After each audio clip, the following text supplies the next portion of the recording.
Hello, welcome to Zoonosis with Joy. I'm Joy, and today we're going to be talking about cloning and asking the question, so you want to clone your dog? We'll talk a little bit about that and what it would involve and what it costs, and generally what sort of things can you expect if you ever plan on doing this or if you just want to learn more about it. So without further ado, let's get started.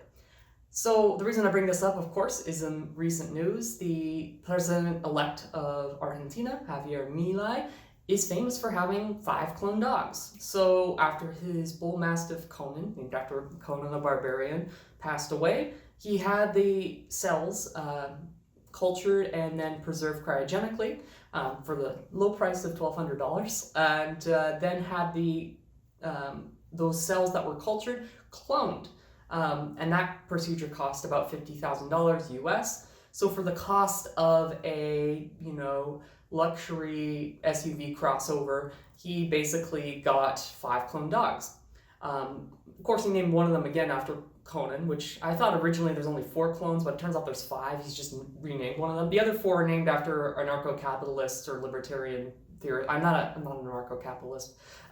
So he was able to do that for basically a pretty reasonable consumer price for something that was considered science fiction just a few, 20 years ago. The first clone dog was produced in 2005 in South Korea. It was named Snuffy, and it was an Afghan. That dog actually lived for a full 10 years of life, basically, before it passed away from cancer. And that dog has actually been cloned and produced again. So it's a remarkably improving technology. Efficiency is improving quickly, and cost is going down. So it's becoming much more accessible for every single president-elect of Latin American countries. So it's something that, maybe you're interested in if you have a pet that you really love and you wanted to get a clone of. But important things to keep in mind if you ever are planning on doing that. One of them is that it won't be an identical copy. It will be a genetically identical clone. And that's a big difference because, of course, the animal is going to have different behavior. It may look physically different, but it will be a genetically identical copy, a twin, rather than a, scan fax and that kind of thing. It also, of course, it's important to keep in mind that you may get more than what you bargained for. So Milei signed up for guaranteed at least 1 clone. Depending on how successful the process is, you can get more than that. So he ended up getting 5, which, if you have room in your house for 5 dogs, hooray for you. Not everyone has that luxury, of course. If you can shell out $52,500,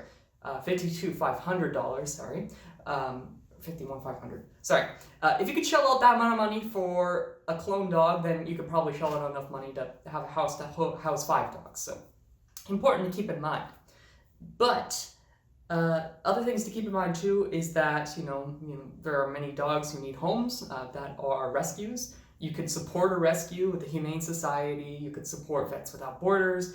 You could support the breeder that gave you the original dog and the happy memories that you lived with as well. So there's other things you can do with the money. But let's say money's no obstacle and you really want this dog to be cloned. Okay, well, how does that done? How do we clone a dog? Well, in theory, it's not that complicated. We use what's called somatic cell nuclear transfer.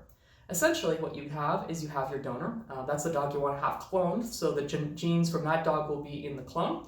And then you have an egg donor. The egg donor is usually harvested from a laboratory animal.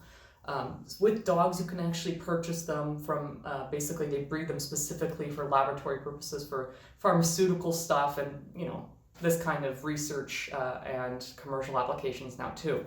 So they basically take these ova, which are egg cells, and they strip them of their nuclear material. They usually take a pipette and they just boop, right out of there. So it no longer has the genetic material from the mother, except I guess the mitochondria, but that's a different story. And then you basically pop in the nuclei from your donor. And it can be from any cell in the body that has genes, so skin or like the mucous membranes, hair, that kind of thing. As long as you have enough of that genetic material that you could take that and then you pop it into the ova. It's usually done with a little microcurrent, so they run a current through there and that causes the nuclei to be uptaken into the ova. Now, once you have an ova with 2 sets of gene copies, it basically turns into an embryo. So it undergoes a number of divisions, mitotic divisions basically, and then it's implanted into a surrogate. So dogs have about 62 to 63 day gestation period. So during that period of time, of course, they monitor the health of that surrogate. They usually test, do an ultrasound around day 23 to 25 or so. At day 40 to 60, they could do x-rays if they want to confirm the number and viability, that sort of thing. Usually viability is easier to do with an ultrasound or for ultrasound heartbeat, that kind of thing. But after that point, then it's really just a matter of whelping and, perinatal care, that kind of thing. And around 2 months is when puppies are usually separated from the mom, the bitch, and they are, can be given to the person. So, all sounds really good in theory. In practice, success rates aren't very good for clones. It has remarkably improved in the last 10 years or so. For dogs, they have a higher success rate than other species. We're not 100% sure why. There seems to be multiple factors with that. About 150 of those ova that are turned into embryos are viable, and they turn into viable young puppies, basically. Now, important to keep in mind is how similar are these going to be to the actual dog that you wanted cloned? Well, they've done some studies about the behavior, and they found that the learning and the memory are very similar to the dog that was cloned. More similar than just random dogs, basically. So they're going to be like twins or siblings. They're going to have a very similar learning and memory. Again, environment's going to be important. They're not going to be identical. They're not going to have the identical experiences as they develop. So that's kind of different that way. So they're going to be more like siblings than, direct copies. There's also a chance for weird things to happen during the developmental phase. Now, these are uncommon, but they're common enough that we're starting to see them the more and more clones that are produced. So things such as heterochromia, which is basically different eye colors.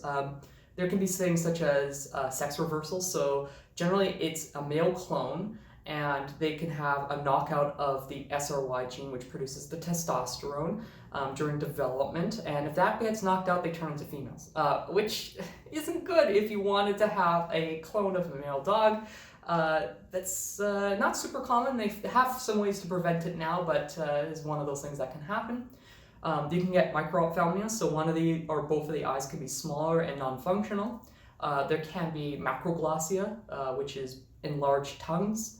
They can get large offspring syndrome. That hasn't really been reported in dogs. I'm sure it will happen. It's been reported in other types of clones where the offspring is much larger than the original clone.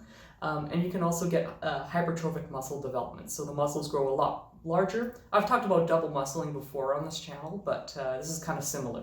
So you can get these kind of weird sort of variants. They're not super common, but it is a risk that you take when you are cloning an animal. So that's really all I had to say about that. It's kind of one of those niche cottage industries that's becoming more and more common.